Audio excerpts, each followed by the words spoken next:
어버이 주일입니다. 제가 원주 중앙교회를 담임하면서 15번째 맞이하는 어버이 주일입니다. 이 15년의 세월이 흐르는 동안 많은 분들이 돌아가셨고 지금도 요양원이나 병원에 계신 분이 있습니다.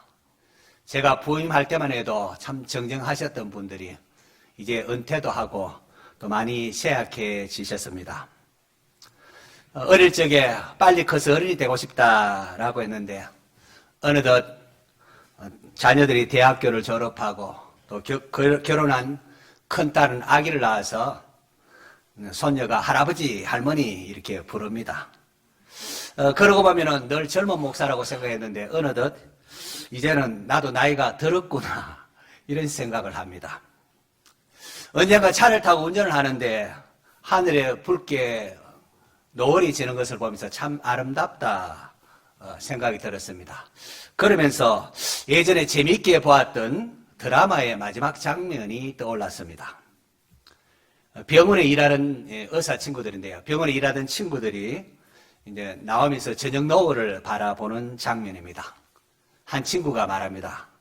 야, 언제부턴가 태양이 떠오를 때보다 태양이 지는 저 저녁 노을이 더 아름답게 느껴져 라고 합니다.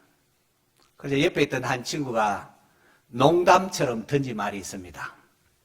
왜 저녁 노을이 예쁜지 알아? 집에 갈 수 있으니까 말이야. 집에 갈 수 있다는 그 말이 드라마의 마지막 장면으로 숙연하게 하고 긴 여운으로 남게 했습니다. 연말하신 우리 어르신들께 전하고 싶습니다. 성도 여러분, 우리에게는 돌아갈 집이 있습니다. 세월의 흐름 앞에 너무 안타까워하지 말 것은 우리에게 돌아갈 영광스러운 집이 있다는 겁니다. 하나님이 예비하신 영원한 본향 말입니다. 우리가 들어갈 영광스러운 영원한 본향을 믿음의 눈으로 바라보면은 머리가 휘어지고 이마에 주름이 지고 기억력이 감퇴하거나 치매 기운이 좀 있다 할지라도 몸에 거동이 힘들어도 저녁 노을이 아름답다 할 수가 있습니다.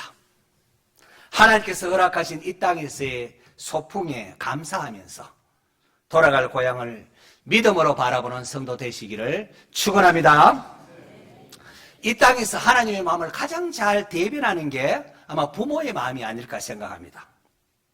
너희 중에 누가 아들이 떡을 달라고 하는데 돌을 주며 생선 달라는데 뱀을 줄 사람이 있겠느냐? 너희가 악한 자라도 좋은 것을 자식에게 줄 줄 알거든. 하물며 하늘에 계신 너희 아버지께서 구하는 자에게 좋은 것 주지 않겠느냐라고 하십니다. 여인이 어찌 그 젖 먹는 자식을 잊겠으며 자기 태에서 난 아들을 긍휼히 여기지 않겠느냐? 그들은 혹시 잊을지라도 나는 너를 잊지 아니할 것이라 라고 했습니다. 성경은 하나님의 심정을 부모의 마음에 비유해서 가르치는 것을 볼 수가 있습니다. 여러분, 세상의 사랑은 항상 조건적입니다. 좀 사랑받을 만하니까 사랑한다는 거죠. 네가 당신이 나에게 이래 했기 때문에 나도 이래 한다는 식입니다. 그러나 그 가운데서도 부모의 사랑은 무조건적이며 아낌없이 주는 사랑으로 하나님의 사랑을 가장 많이 닮았다고 생각을 합니다. 누가복음 15장은 잃어버린 자를 향한 하나님의 마음을 전해주고 있는 성경 부분입니다. 예수님께서 세리와 죄인들을 영접하고 그들과 함께 식사 교제를 나눌 때에 이것을 지켜보던 바리새인과 서기관들 예수를 막 비난하며 수군거렸습니다. 어떻게 랍비라는 자가 저 죄인들과 함께 어울리느냐라고 말입니다. 그러자 예수님께서 비유로 말씀을 하신 게 쭉 나오는데 그 마지막 비유가 이겁니다. 어느 아버지에게 두 아들이 있었는데 둘째 아들이 아버지에게 자신이 돌아올 유산을 달라고 합니다. 여러분, 히브리 문화에 살아계신 아버지께 유산 주세요라고 하는 것은 배은망덕한 일입니다. 아버지 빨리 죽으라는 겁니다. 둘째 아들은 부모의 은혜에 감사할 줄을 몰랐고 자기 정욕대로 자기 뜻대로 살고 싶어 했던 망난입니다. 이 둘째 아들의 고집에 아버지는 자신의 재산을 두 아들에게 각각 배분을 합니다. 그러자 둘째 아들은 재산을 휑 정리하더만은 휑하니 먼 나라로 떠나갑니다. 이제 더 이상 아버지 간섭받지 않는 먼 나라로 가버립니다. 그러나 막상 세상에 나가니까 세상이 호락호락하지를 않았습니다. 둘째 아들은 아버지로부터 받은 재산을 다 탕진하고 나중에는 유대인들이 수치스러워하는 돼지치는 그런 자리까지 떨어졌습니다. 그러나 그것으로도 생계를 유지하기 어렵습니다. 먹고 살기 어렵습니다. 그러자 둘째 아들은 비로소 아버지가 생각이 납니다. 야, 내 아버지 집에는 먹을 것이 넉넉한 그런 종들이 얼마나 많은데 나는 여기서 굶어 죽는구나. 이 굶주림에 견디다 못한 둘째 아들이 마침내 결단합니다. 내가 일어나 아버지께로 가리라. 히브리 개념의 일어나라는 단어는 동작만을 뜻하지 아니하고 회개와 변화의 시작을 뜻하기도 합니다. 자신의 잘못을 생각하니까 도저히 아버지 앞에 나갈 자신도 없고 그래서 둘째 아들이 이렇게 말합니다. 내가 하늘과 아버지께 죄를 지었사오니 지금부터는 아버지의 아들이라 일컬음을 감당하지 못하겠나이다. 나를 품꾼의 하나로 보소서. 그렇게 하면 아버지가 좀 받아줄지 모르겠다 하면서 그렇게 갑니다. 그런데 보십시오. 아들이 집으로 돌아올 때에 멀리서 아들을 알아본 아버지 막 불쌍한 마음에 처근한 마음에 막 뛰어갑니다. 유대 사회에 노인이 뛴다는 것은 상당히 수치스러운 일입니다. 그러나 아버지는 그 수치는 아랑곳하지 아니하고 아들 향해 달려와서는 아들의 목을 안고 입을 맞춥니다. 이것을 통하여 예수님께서는 세리와 죄인들이 아버지께로 돌아올 때에 하늘 아버지의 마음이 어떠한가를 우리에게 설명해 주고 있는 것입니다. 여러분, 작가는 글을 써서 자신의 사상이나 생각을 표현합니다. 음악가는 음악을 통해서 하고 조각가는 이 조각 작품을 통하여 자신의 생각들을 나타내죠. 화가는 무엇으로요? 그림을 통하여 자신의 사상과 생각을 표현합니다. 빛의 화가라 불리는 네덜란드 화가 렘브란트, 이 예수님 말씀을 듣고는 자기가 깨달은 것을 청중들에게 전하고 싶은데 그림을 통하여 전합니다. 탕자의 돌아옴, 탕자의 기항, 이렇게 이제 제목이 붙은데요. 그림을 한번 볼까요? 자, 이게 탕자의 기항이라는 제목입니다. 여기 작품에 보면 6명의 등장인물이 나오는데 6명 다 찾을 수 있겠습니까? 중심 인물로서는 아버지와 둘째 아들 그리고 맏아들입니다. 밝게 그려져 있습니다. 이런 확 밝게 눈에 띄는 게 3명이 바로 그렇습니다. 아버지의 붉은색 망투, 당시 붉은색은 아주 부잣집 사람들이 입는, 그리고 돌아온 아들의 누더기 겉옷이었고 속옷, 황갈색 속옷이 대조를 이루고 있고, 둘째 아들의 그 발을 보면은 왼발은 샌달이 벗겨지고 또 오른발은 뒤꿈치가 없는 오른발 낡은 샌달. 그의 삶이 얼마나 지치고 가난에 찌들었는지를 우리에게 보여주고 있습니다. 어릴 적에 부모님이 사준 새 신을 신고 신는 거 얼마나 기뻤습니까? 그래서 새 신을 신고 뛰어보자 폴짝 이런 노래도 있지 않습니까? 그런데 지금 아버지를 떠난 지금 둘째 아들의 모습은 말이 아닙니다. 이러한 둘째 아들을 감싸 안고 있는 아버지의 모습입니다. 자, 누가 맏아들인지 아시겠습니까? 아버지가 붉은 망토를 두르고 있는데 화면 오른쪽에 붉은 망토를 동일하게 두르고 서 있는 사람입니다. 가만히 그림을 이렇게 세밀하게 보면은 아버지하고 큰아들이 상당히 닮았습니다.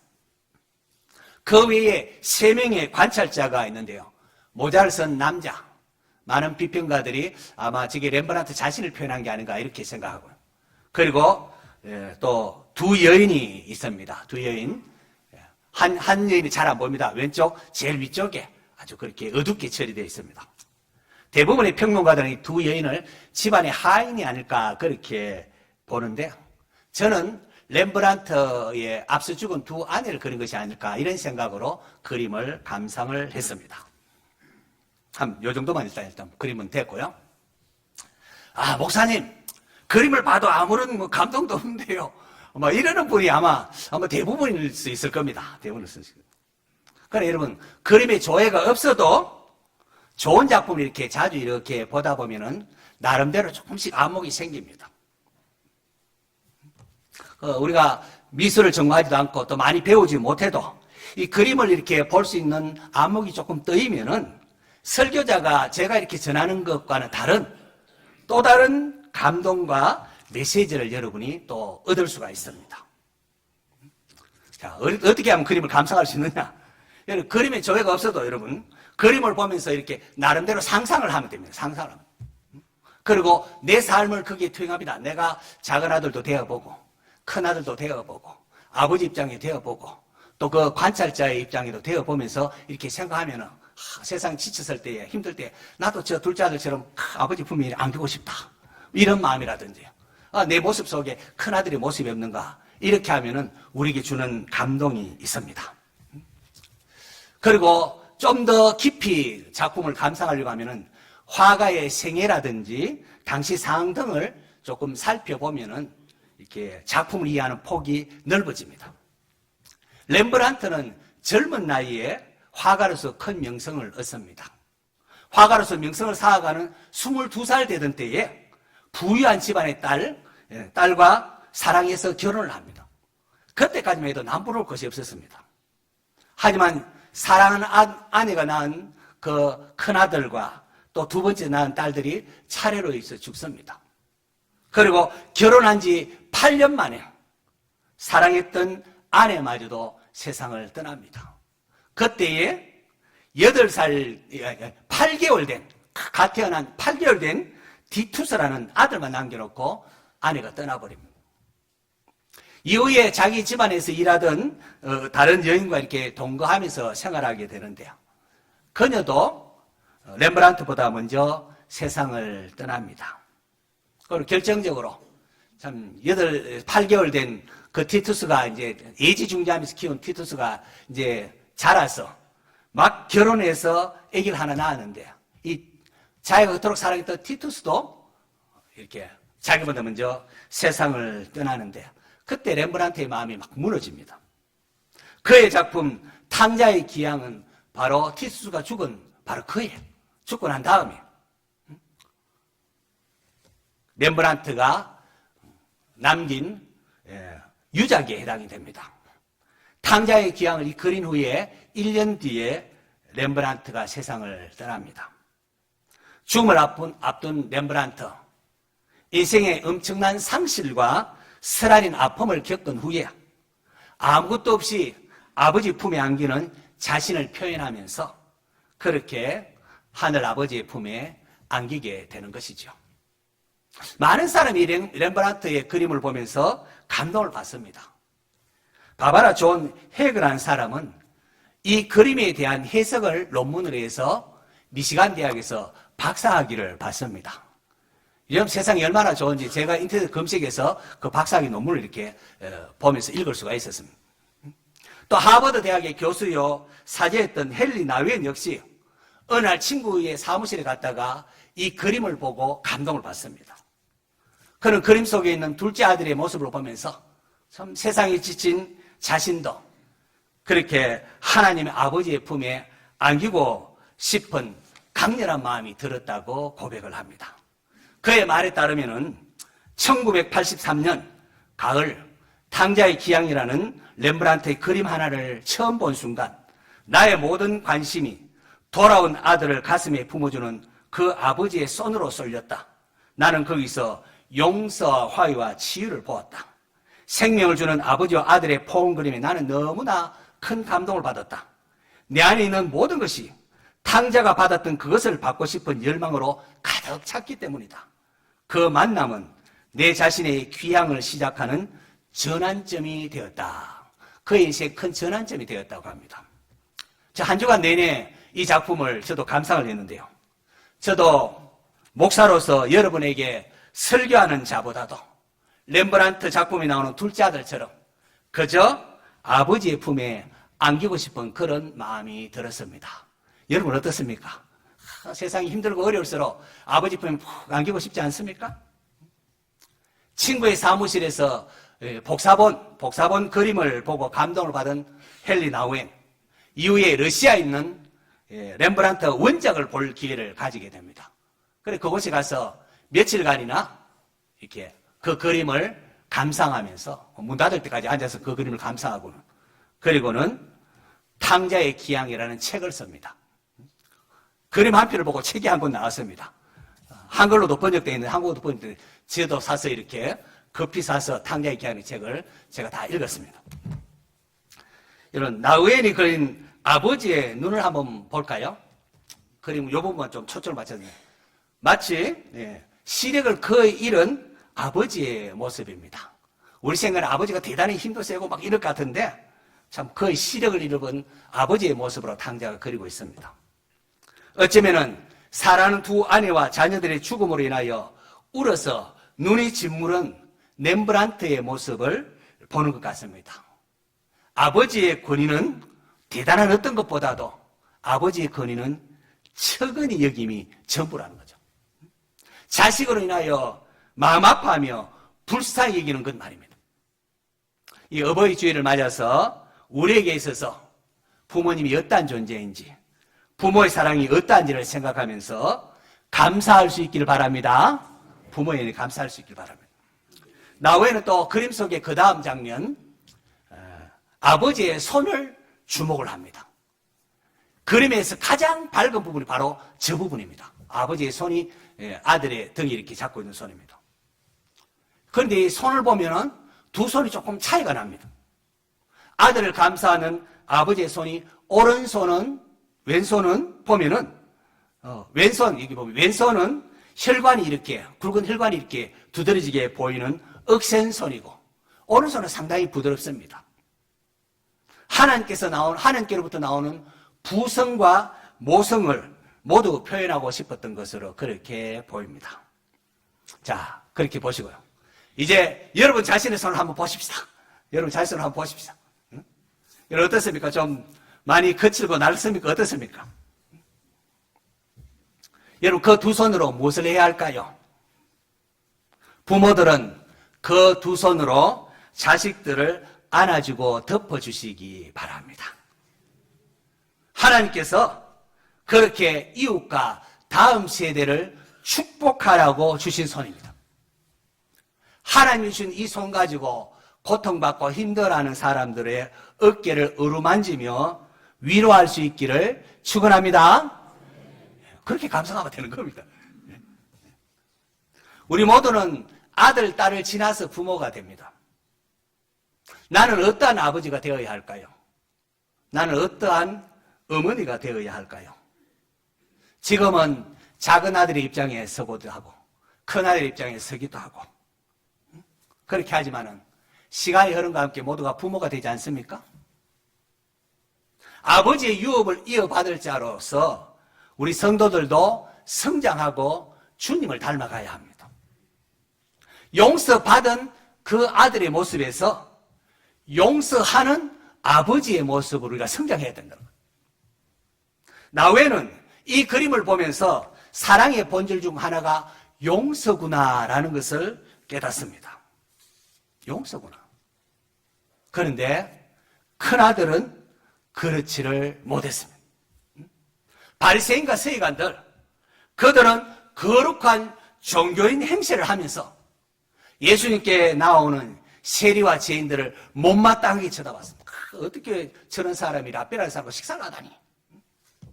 그렇기에 아버지의 기쁨에 함께하지 못하고 이렇게 두 손을 하고 못 반당하듯이 그렇게 바라보는 겁니다. 오늘은 어떻습니까? 아버지에 동참하지 못하는 큰아들처럼 겉으로는 종교인입네, 나는 교인입네 하면서 속으로는 다른 사람을 정죄하고 비난하고 판단하고 있지는 않습니까? 10,000달란트의 엄청난 빚을 탕감받은 종입니다. 그런데 자기에게 빚진 100데나리온 빚진 자를 용서하지 못하는 큰 형의 모습이 우리에게는 없는가 하는 것입니다. 우리 다음 주일 우리 교회가 2달간 이제 준비한 이제 샤련의 잔치가 진행이 됩니다.